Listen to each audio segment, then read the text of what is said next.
This is the basketball show. What they gonna say next? Hello, you're watching The Basketball Show. I'm Jo Healy alongside Shane Hill. We are proudly brought to you by TCL Mobile and Chemist Warehouse, along with our broadcast partners Kayo and News Corp. Well, Shane, let's get straight into Hammer's Hunch. We have a lot to get through today, beginning with perhaps the biggest story of the season so far, and that is the fact that Adelaide have been forced into quarantine. What have you made of it all? I was hoping you were going to be able to help me. I'm not the smartest bloke in the room. And I know that WNBL, they have to be able to say the right thing. They've taken this big contract from the Queensland government and all the rest of it, but they must be scratching their head. I mean, when Adelaide came 9 days ago, there was no quarantine rules from South Australia for them to be able to get into Queensland.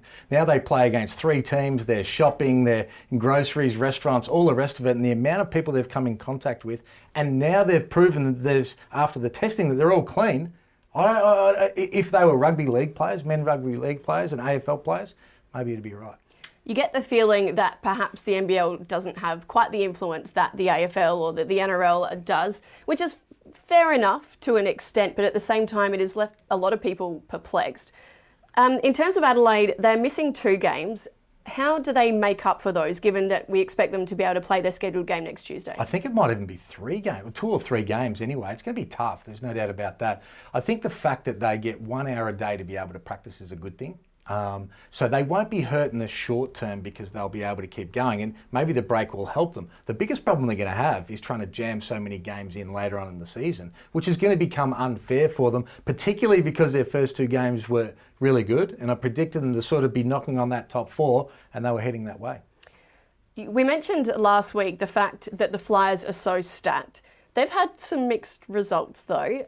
Do you still see them winning the entire competition? Well, because you're Boomers. You know, you're on the bandwagon of the Boomers. Don't worry about that. I've got more confidence about Southside winning the championship now that they've lost a game. They needed to stub their toe. You know, they were a bit cocky. They walked in there thinking they were better than everybody else, because they were. So sometimes when you poke yourself in the eye and the other team goes 16 from 27, 60% from the 3-point line from the Boomers, you know, it's going to be tough to be able to win those games. They'll win the championship. Don't worry about that.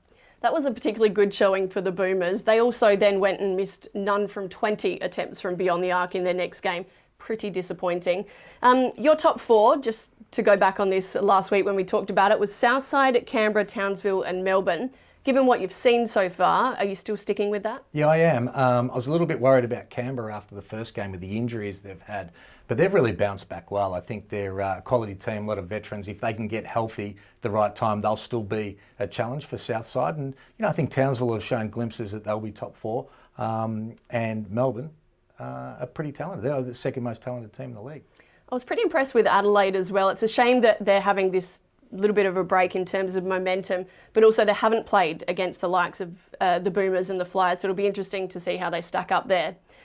Time now, though, to rip through our TCL starting 5, beginning with Mackay bringing the heat. No air conditioning. What is going on? It must be so hot. Are we in Mackay now? It feels like it's warm in here, in case you're wondering. It's pretty warm, but it was 40 degrees. I can't believe that the Players Association actually allowed the WNBL to play games in Mackay. And I loved listening to the mayor. It's fantastic how he sold his region and everything else. How about fans? I mean, the ones in the stands, because there was none of them either.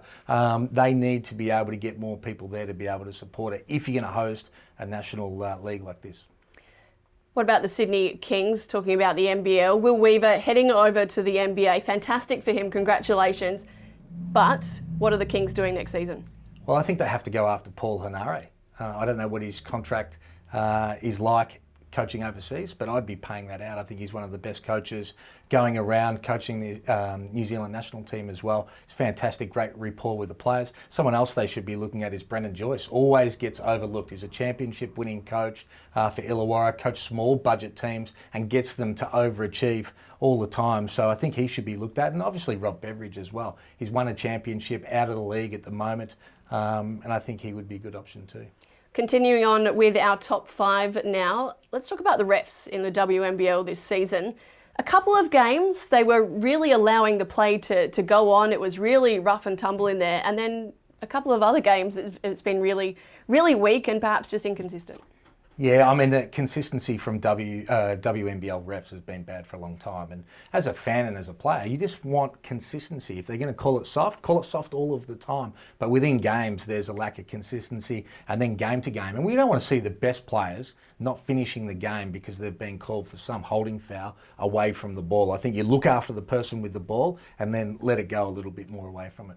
Let's switch our focus to the NBA. Will Magnay, we are a big fan of him here at the Basketball Show. Will he be there? He'll be there. We announced that last year on the Basketball Show. We are all over this young guy, and I think he's the sort of guy that is going to continue to improve once he gets into an NBA program. They'll get him in the weight room, his body will totally change. He'll evolve to be a 6'11" pick and pop guy that can be a rim protector, finish well around the basket as well. He's got a huge upside, and I can't wait to see him in the NBA. He'll get there. And what about the NBA draft? This is really exciting. A couple of guys that obviously were in the NBL last season, particularly LaMelo Ball, predicted to go number 1. Do you think he will? Well, he's going to be top 3. From a basketball perspective for the NBL, we want him to be going up there because his profile of what he generated for the NBL on a worldwide scale was fantastic last year. I think he's going to be an elite passer, using the pick and roll and in transition. He's as good as any player in the league about being able to find teammates consistently. He's got great length and athleticism. I love his passion, great work ethic, and he's a good kid as well, which is important. The things he needs to work on, and he still has some major question marks for me when you're analysing. So defence is number 1. I had 30 points as a 17-year-old, as a 38-year-old, and I watched him play, and I reckon I could get 30 as a 50-year-old. His defence was absolutely shocking. He was not committed, never got in the stand, so he has to change that. I'm not sure whether he can just turn that on and off. His three-point technique is not good. He'll shoot in the 20s next year unless he can become better at that. He needs to make change. His shot selection as well. He took so many poor shots. His IQ as a point guard. I saw times he'd come out of a timeout or half time or the start of a game and he was running one play and 4 other people were yelling at him that he was running the wrong play. They're the sort of things that he's going to have to get better at. He'll be a lottery pick. I think he'll be a star. Can he be a superstar? If he's number 1 pick, he's expected to be a superstar. I hope he does. But there's certainly some question marks. All right, Hammer, I love my social media, and it has been such a joy to be able to see what the WNBL players are doing in their downtime, given that they're up there in the Queensland bubble. I just want to show you a few of my favourite things that I've seen so far, starting with the fact that Sammy Whitcomb is finally a mum. Her and her wife, Kate, welcome their baby, Nash Owen Whitcomb. Look at him, he is such a gorgeous little thing. And I love the caption on her Instagram post as well. She praised her wife, Kate, and then went on to say, let's not screw this up. I can't relate. I'm not a parent, but I imagine that lots of first-time parents out there can relate to that. No, congratulations, they'll be great. And there's no more guaranteed thing that he will have a great step back. This is very, very true. Moving on. The Fire's ice baths. Now, it's 2020. COVID has forced everyone to be a little bit more adaptable. The Townsville players are exactly the same. Look at that. I've done a number of ice baths in my time. Never once in a garbage bin, though. Good on the girls for embracing it. I think all the teams do. Are they? Yeah, the garbage bins. You've got to go. I just hope that they're clean. I saw the Fire with 2 girls in the same ice bath. Talk about adapting to the conditions. Like he was a gardener big. And finally, Kayla George waxing Liz Cambasia's armpits. Right. Prior to the Flyers' first game of the season. Do we need to see this? Well, I don't know. Look away if you want to. This is turning into a bit of a tradition. They do this with the Opals as well. I thought it was quite amusing to see it on social media. Hammer, have you ever helped a teammate with their personal grooming at any point throughout your career? Perhaps like help them with a bit of a shave or anything like that? None of that. Who does your armpits? I do them myself. Okay. I'm definitely a little bit more private. This conversation could get a little bit weird if we continue, so let's move on. It is time now for another edition of our exclusive in-depth series thanks to Chemist Warehouse. This is Marianna Tolo and the Capitals.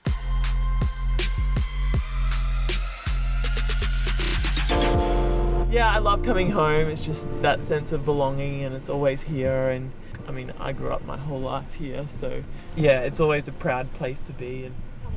So my parents actually came from Bosnia and Herzegovina. Dad actually came when he was single, travelled around Australia working.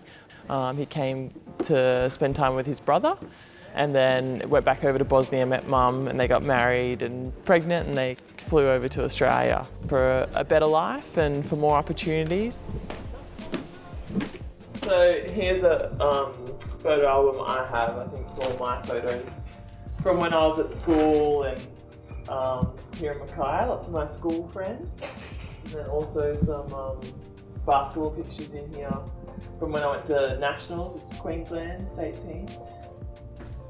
Tell me about this, Dad. This one is same thing. You see, they brass, and they doing all day, but gently like. Hand painting it. And yeah, my hand painting and the little tools by hands and hammer and that sort of thing. They call him in Sarajevo, where he's been 1984 Winter Olympic day.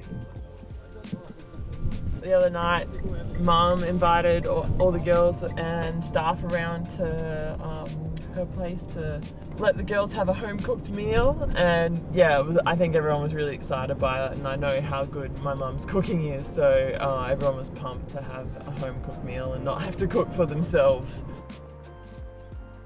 Yeah, I think that helps when people get to know you and know what you're all about and your family. They get to trust you and get a deeper insight into you, and that's always, I think, going to translate to on the court, because if someone knows that you care and they know about your family and they know more about you as a person, they'll care more about you, and then, you know, that relationship transfers to on the court, because you're essentially going into battle with each other. You're trying to do your best for the team, and I think the better and the stronger the relationships are, the better you play together on court.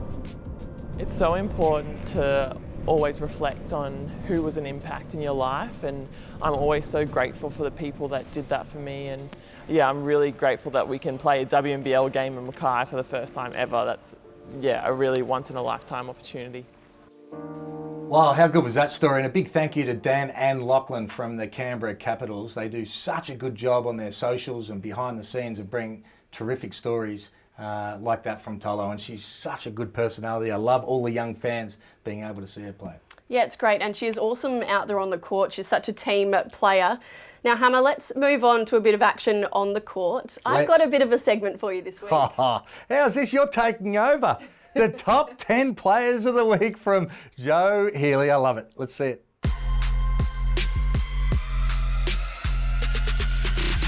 All right, let's do this. We are counting down from 10. Tess Madgen dropped 23 for the Boomers, who were ice cold against the Flyers. This three practically had snow on it. At 9, Darcy Garvin came out of nowhere to shut down Kate Gaze. The Fire got up in that one, but kudos to Garvin for the effort. On to 8 now. Fancy getting past 2 defenders and then coming up against the biggest player in the league. Sydney's Lauren Mansfield did just that with this little floater. Maddie Rocci was on fire against Townsville. She hit 4 of 6 from deep. That included a couple of banks and this slick little 1-2 step. At 6, Perth's Jessie Edwards nailed the perfect seal. I'm still trying to work out how she finished it. At 5, Annalie Maley's defensive effort on the stroke of half-time showed she has some fight. Icing on the cake had the three-quarter court shot gone in. Next up, Shyla Hill beat 4 defenders to put the first points on the board in the Fire's tight win over the Flames. At number 3, Kayla George made it all look a little too easy in the paint against the Lynx. She dropped 25 points in the Boomers' win. 3 Caps couldn't stop Steph Talbot busting her way through for the bucket in overtime. She led by example to be named Player of Round 1. And at number 1, you've got to love when the bigs get their handle on. Liz Cambage went straight past Izzy Wright and brushed off Ezzy Magbagor for the and 1. Thank you very much. Well, there's Healy's highlights, the top 10 plays of the week. I tell you, you've done it. Round 1, the pressure's on for round 2. Well, it's pretty easy when the quality is as high as it is. I do have an honourable mention though, Liz Cambage. We know we talked about it last week. She's such a fiery player.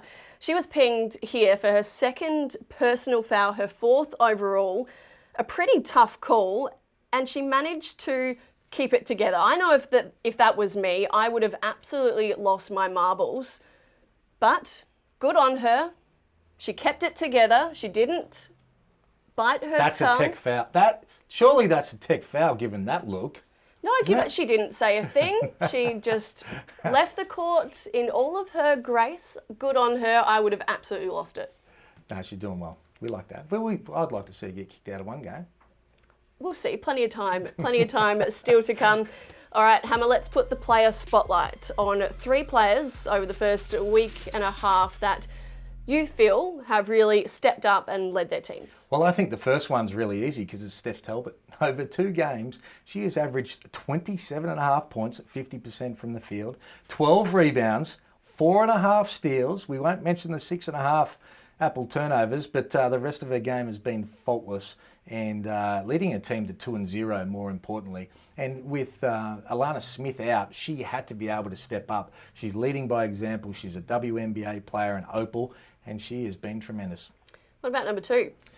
Well, I'm going for Tess Madgen. How good was Tess Madgen in the first 2 games as well? 23 points, 60%, just shot the ball extremely well. 6.5 rebounds, 4 dimes to be able to go with it as well. They are a completely different team when she's not playing. They struggled in the 3rd game without her, struggled in the 4th game without her as well, and her leadership and her performance has been exceptional. And one more player is Lauren Nicholson. Well, she's a bit of a favourite of mine, Lauren Nicholson. She's averaging 17 points a game, but the other thing for me, if she isn't the defensive player of the year in this season, I will be so surprised. She's incredible on every possession to be able to lead that team, and they're a really young team, so that leadership's important. She's been exceptional as well. We'll hear a little more on Lauren shortly in the show, but let's go to a couple of players that perhaps you think need to step up. Oh, people who need to lift their game. They won't be happy with this. I tell you, well, we're going over the West because Darcy Garvin, she had a good season last year and big pay packet this year, I would imagine, after such a good season to get recruited back to the West. She's averaging 11 points a game, but she's 13 from 45 from the field and she's 4 out of 20 from the 3-point line and only averaging 5 rebounds a game. So she really needs to be able to step it up if they're any sort of chance, and I don't think they are, but if they're any chance to make the top 4, she needs to bring her A game. Well, hopefully her bringing her A game will help them lift as well. Have you got another one? Alison Swagmeyer, 15 points a game last year with Perth off the bench. She's a bit of their franchise player. I expected her, and I think I said it in last week, that she was going to be like a top 5 scorer. She had 23 in her last game, but she's only averaging 13 points a game and doing it at low percentages and only shooting 14% from 3. So she's a quality player. We know she can lift it. She's going to need to lift it if Sydney are going to come back and try and make that top 4 as well. Dare I ask if you've got a third player? I've got one more, and this player I like as well is Maddie Garrick, 9 points a game. And when you're winning, it doesn't matter how many points you've got. She's a veteran. She's come back from ankle injury. But the games that Madgen's been out, she hasn't been as effective. She needs to recognise that and to be able to step it up if they're going to go all the way and win this championship with the talent they've got. All right, well, as always, we are joined by our team of reporters across the country. Let's go courtside with Renee Garlow.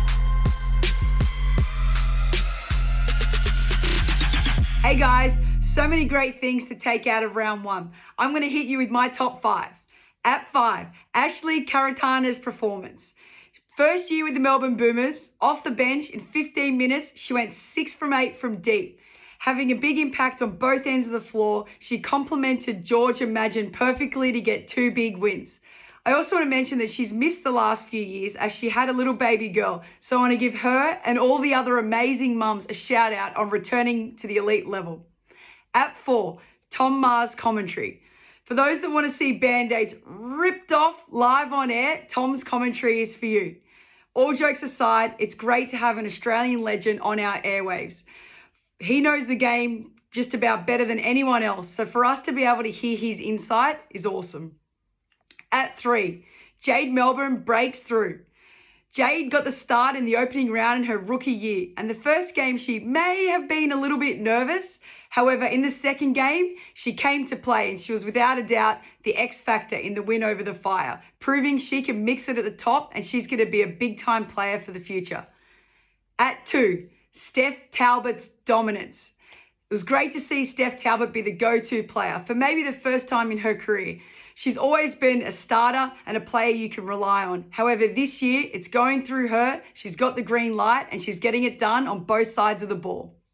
And finally at 1, Team of the Week, the Adelaide Lightning.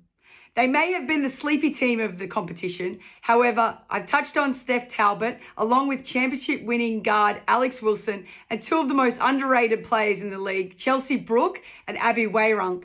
They got it done, went 2 from 2, and proved that they're not here just to make up numbers. That's my top 5. Bring on round 2. Well, great stuff from Renee Garlop again, the top 5, and one that I want to throw at you, because there's a little bit of mixed feelings around about Tom Maher's commentary. What did you think? I quite liked it. I thought some of it was extremely in-depth, lots of really good analysis as well, for the most part. And then I guess occasionally I did feel like he was maybe whinging a little bit. I don't know whether that's because he comes purely from a coach's point of view, but for the most part, it was actually really, really good to have that excellent analysis, and he absolutely knows what he's talking about. Whinging coming from a South Australian. Shut up. All right, let's move on. Yes, let's move on. Derek, what have you got for us? Well, round 1 has given us a clear indication that there are some very weak teams in the competition. Now, that leads me to this. Good teams, when you have a lead, especially against the other good teams in the competition, and I'm talking to you, Southside Flyers, in that game against the Melbourne Boomers, you had the Boomers on the ropes, had a chance to knock them out. But I thought over substitution in the first half allowed Melbourne to get back into the game. Now, the Flyers aren't the only team that's done that. It's happened in a few games. Let these players get some rhythm going. They've obviously got good synchronicity going. That's why they've built the lead. Look, I know players get tired. Let them push through it. And players, game the game. Figure out a way to make a contribution. You may not be feeling the best. We know this tournament is mentally and physically taxing, but figure out a way to make a contribution. If you're a star player, 15, 20 minutes can make the difference as opposed to you not playing at all. So it'll be interesting to see how teams manage this. And I think the good teams will figure it out by round 3 or 4, and it will give them a real good lead into the playoffs. I'll talk to you guys next week. Well, good stuff again from Derek Rucker, from Derek Rucker Basketball. And I think the point that he makes about players being able to play through, you're going to be fatigued. The longer this season goes, girls are going to be so tired like they haven't been before. But it comes down to that mental toughness to be able to fight through, whether you're playing 5 minutes or you have to play 35 minutes. You have to bring it. This is your job. It's definitely going to be a point of difference, that's for sure. Time now for another in-depth exclusive thanks to Chemist Warehouse. This is The Fire's Lauren Nicholson. I love Townsville. I always have. Every time I've come up here, I've always said I love it. And now being able to play in front of the fans up here, as it being my home, I guess is really special. And you can just tell in the atmosphere of the games that people really get behind it, and the crowd love it, the community love it, and that's something really special to be a part of. I had a few really great conversations with Shannon before coming here, and he has a lot of belief in me as a player and also my leadership role off the court. Lauren's been fantastic. You know, I guess when we identified she was somebody we wanted to bring here, we knew how good of a player she was on the court, and she's been great in our first few games. And I think the thing for me is just how great of a person she is off the court. She just fits into our group perfectly. You know, she's got her own unique style of leadership. She's very good with her teammates. You know, and you can just tell that the girls really love playing with her and feed off her energy every game. It was a fun little road trip. Loved driving down there, driving the team bus.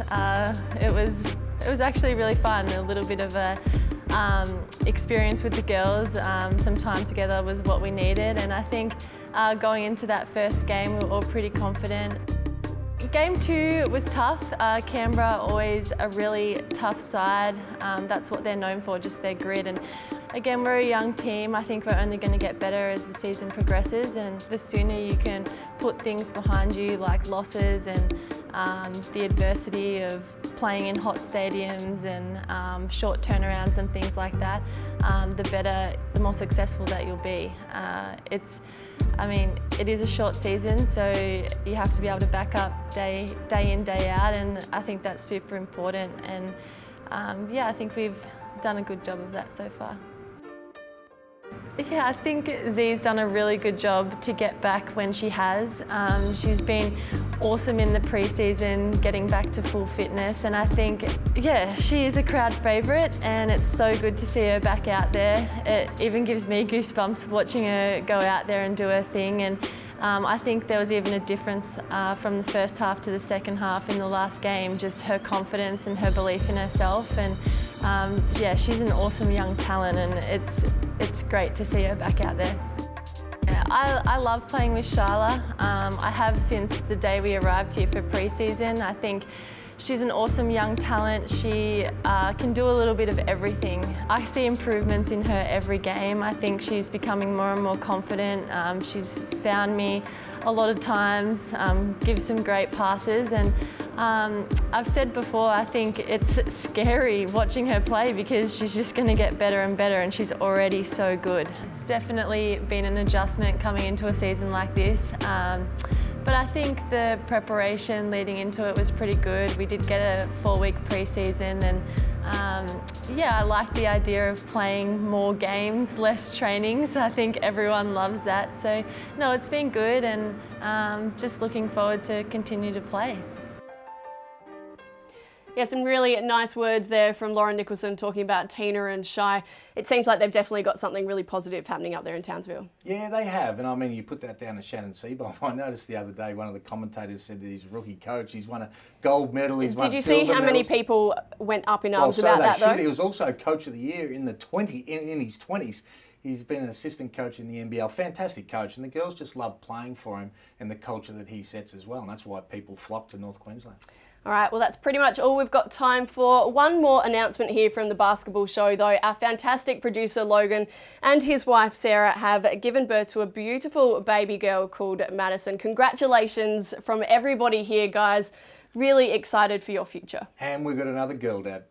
Welcome to the crew, mate. You want some advice, you know where to come. Beautiful. All right, that's all we've got time for. Hammer, always good to be here with you. Thank you again to TCL Mobile and Chemist Warehouse. We'll see you guys next week. This is a co-production by News Corp Australia and Closer Sports.